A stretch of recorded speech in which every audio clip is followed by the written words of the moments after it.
Hari ini saya pengen setiap kita punya pewahyuan tentang tangan penjunan. Kalau kita punya pewahyuan akan tangan penjunan, maka lihat, setiap peristiwa saudara melihatnya tidak seperti orang dunia melihat. Atau saudara melihatnya tidak seperti orang yang gak kenal Tuhan. Saudara melihatnya dari sudut yang baru. Saudara melihatnya dari sudut Tuhan, bahwa Tuhan punya rencana, Tuhan punya satu tujuan, dan Tuhan ingin melakukan sesuatu yang setiap kita harus diproses. Tiap-tiap proses Tuhan akan memunculkan tangannya. Dan setiap tangannya itu membereskan dan membersihkan dan menata ulang hidup kita. Dan ketika itu terjadi, maka lihat bagian-bagian yang telah ditata Tuhan itu menjadi satu daerah yang baru. Menjadi daerah yang dimana Tuhan suka. Dimana daerah itu menjadi daerah yang akan mengeluarkan pengurapan. Setiap daerah yang belum ditata oleh Tuhan itu kumuh. Tidak akan pernah menghasilkan apa-apa. Tetapi setiap daerah yang sudah ditata sama Tuhan itu menghasilkan di mana Tuhan bisa bergerak, di mana Tuhan hidup di situ, di mana Tuhan nyata di situ, dan di mana tempat itu akan mengeluarkan banyak sekali kebenaran Tuhan. Karena itu penting sekali setiap kita mengalami yang namanya pewahyuan akan tangan penjunan. Seringkali kita tidak mengerti mengapa hal-hal buruk terjadi pada orang-orang benar. Ini bukanlah sesuatu yang harus kita mengerti.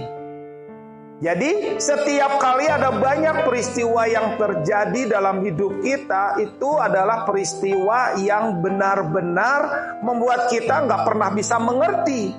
Mau dilihat dari sudut manapun kita nggak pernah bisa mengerti. Mau lihat dari sisi manapun kita nggak pernah bisa mengerti. Kenapa hal buruk ini bisa terjadi? Hal ini bukan berbicara mengerti atau nggak mengerti. Ini berbicara tentang kita menjaga kepercayaan kepada Tuhan. Contohnya seperti Ayub ya. Nggak ada hujan, nggak ada angin, tiba-tiba ada serangan yang begitu hebat terhadap hidupnya, terhadap keluarganya, terhadap harta bendanya, dan itu benar-benar ludes, habis, tak bersisa. Bahkan dia berdiri di depan 10 peti mati anak-anaknya, nggak tanggung-tanggung.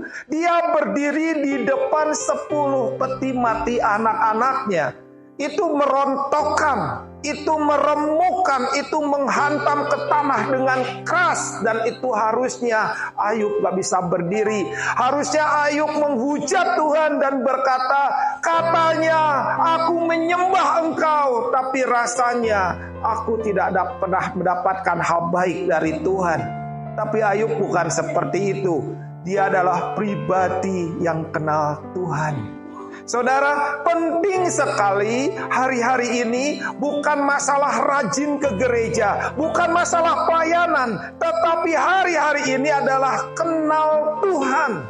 Kekuatannya adalah bukan diletak di aktivitas, bukan kegiatan-kegiatan yang tampil dilihat oleh banyak orang. Tetapi tiap-tiap orang membangun hubungan kepada Tuhan.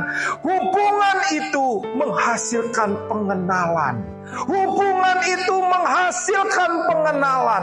Pengenalan itu menghasilkan pewahyuan.